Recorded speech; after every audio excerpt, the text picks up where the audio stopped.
Chapter 6. The Souls of Third Journey. After the third year, the soul came down to the sea and called the young fisherman. He came out of the sea and said, "Why do you call me?" The soul answered, "Come nearer. I want to speak to you because I saw marvelous things." So he came nearer and sat in the water and listened. The soul said to him, "I went to an inn near a river in a city. I sat with sailors and they ordered food and drink. After some time, an old man entered with a carpet and a lute. He put the carpet on the floor. When he played the lute, a girl came in and began to dance. There was a veil on her face and she had no shoes. Her feet moved on the carpet like little white pigeons. It was really marvelous, and it is only 1 day away from here." The young fisherman heard these words. He remembered that the little mermaid had no feet and could not dance. He thought, "It is only 1 day away, and I can return to my love." He laughed, stood up in the water, and walked towards the beach. When he reached the beach, his soul ran towards him and entered him. Then the young fisherman saw on the sand the shadow of the body of the soul. They began their journey, and the next evening they came to a city. The young fisherman said to his soul, "Does she dance in this city?" His soul answered him, "Not in this city, but another. Let's enter this city anyway." So they entered and walked in the streets. The young fisherman saw a silver cup on a stall in the street of the jewelers. His soul said to him, "Take that silver cup and hide it."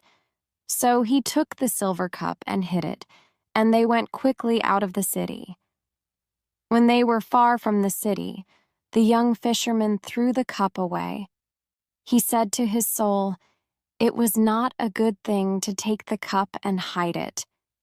But his soul answered him, "Calm down, calm down." On the evening of the second day they came to a city. The young fisherman said to his soul, "Does she dance in this city?" His soul answered him, "Not in this city, but in another. Let's enter this city anyway." So they entered and walked in the streets.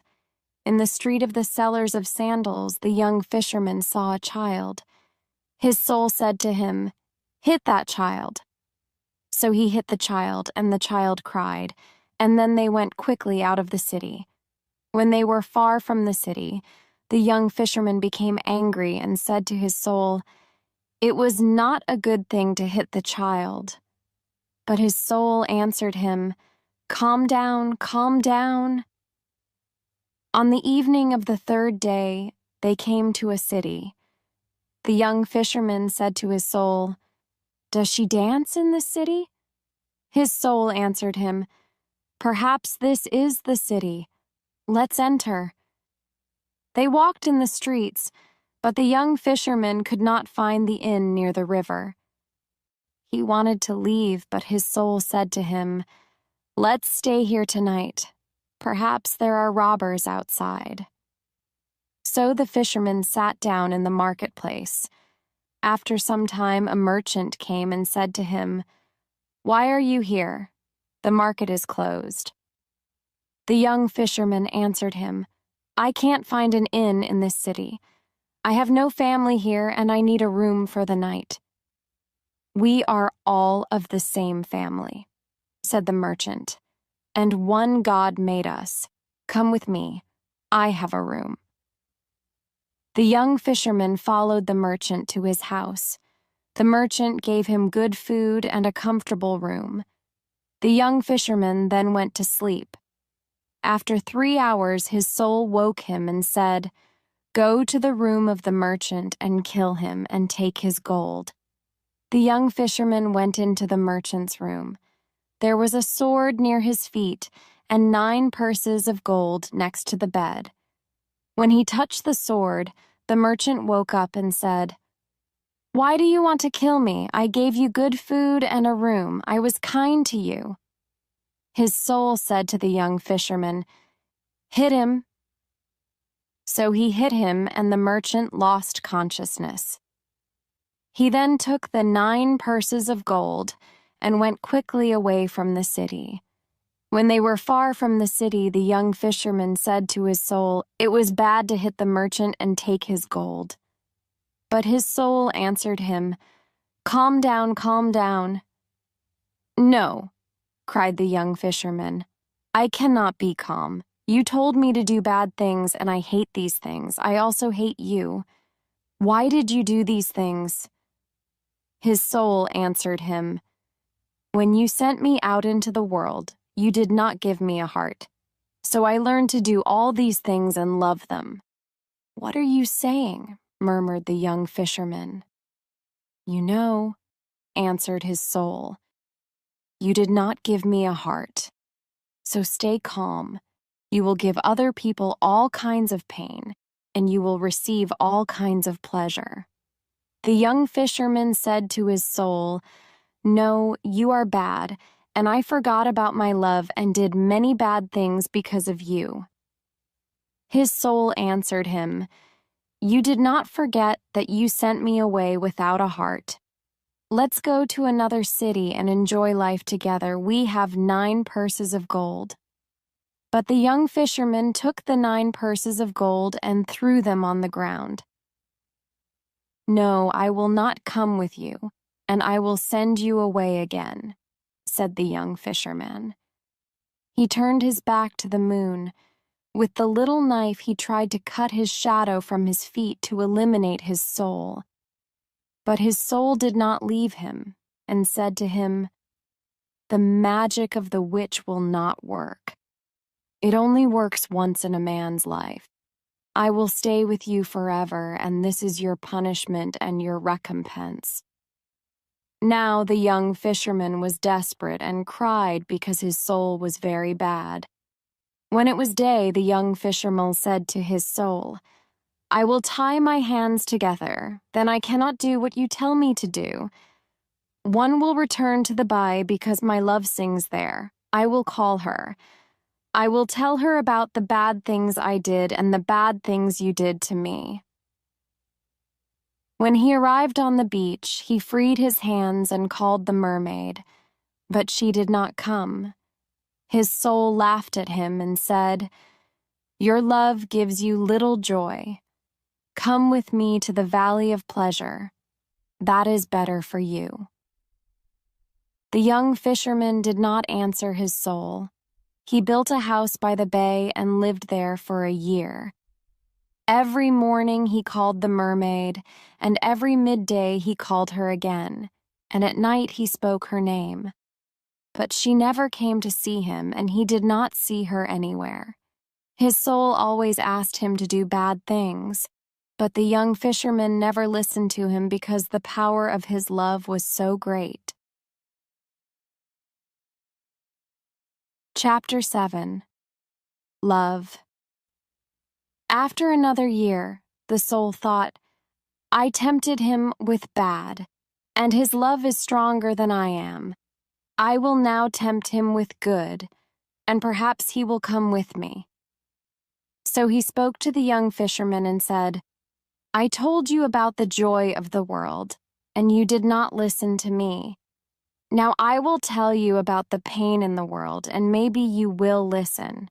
Pain is the lord of this world, and nobody can escape it. Some people do not have clothes, and other people do not have food, and others are ill. Come, let's go and help these people. Why do you wait here for your love? What is love? Why do you think it is so important?" But the young fisherman did not answer. The power of his love was so great. Every morning he called the mermaid, and every midday he called her again, and at night he spoke her name. But she never came to see him, and he did not see her anywhere. After the 2nd year, the soul said to the fisherman, "I tempted you with bad, and I tempted you with good, and your love is stronger than I am. So I will not tempt you any more, but Can I please enter your heart and be there with you again?" "Of course you can enter," said the young fisherman. "I am sure you suffered when you did not have a heart. But I can find no place to enter because there is love all around your heart." "There's no space for me," cried the soul. "I am very sorry," said the young fisherman. Just then he heard a terrible cry of sadness from the sea. The young fisherman ran to the beach. The black waves came quickly to the beach. They carried something that was whiter than silver. There at his feet the young fisherman saw the dead body of the little mermaid. He sat down next to her, and he kissed her cold red mouth. He told the dead mermaid about his soul and all the bad things. He put her little hands around his neck, and he touched her neck with his fingers. His joy was bitter, and his pain was full of strange happiness.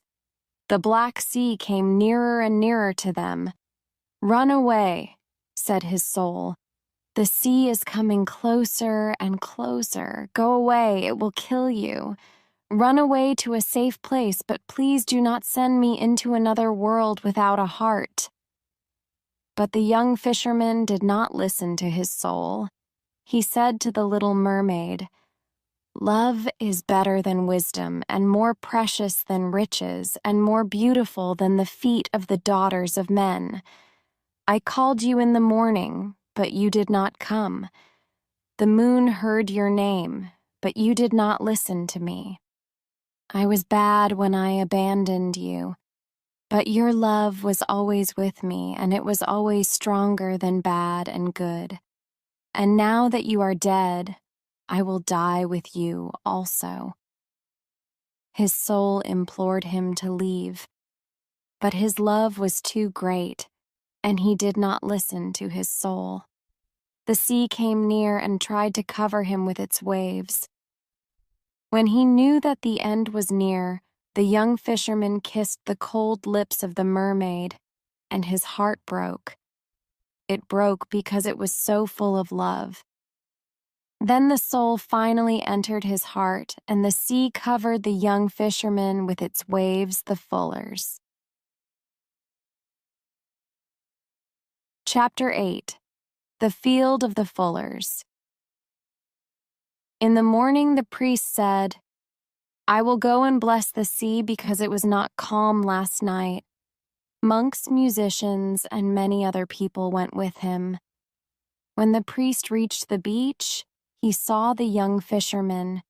He was dead in the water, and the body of the little mermaid was in his arms. The priest frowned and said, "I will not bless the sea or anything in the sea. The young fisherman abandoned God for love, and the punishment of God killed him and his love. Now take his body and the body of the mermaid and bury them in the corner of the field of the fullers. Do not put any sign there." The people put the dead bodies in a deep hole in the corner of the field of the fullers. They covered the hole with earth. No sweet herbs grew there. 3 years later, on a holy day, the priest went to the chapel to speak to the people about the anger of God. When he went to the altar, he saw that there were strange flowers on the altar.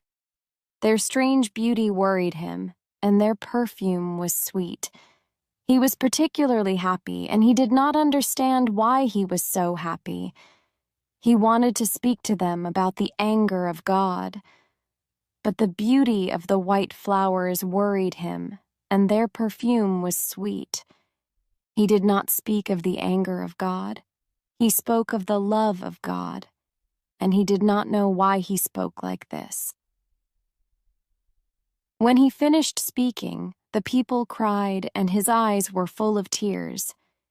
He was in a dream, and he said to his deacons, "What are the flowers on the altar? Where do they come from?"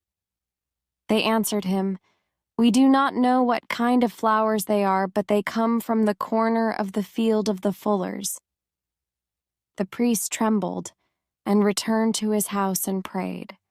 Early the next morning, he left his house with monks, musicians, and many other people. He walked to the beach and blessed the sea and all the wild things in it.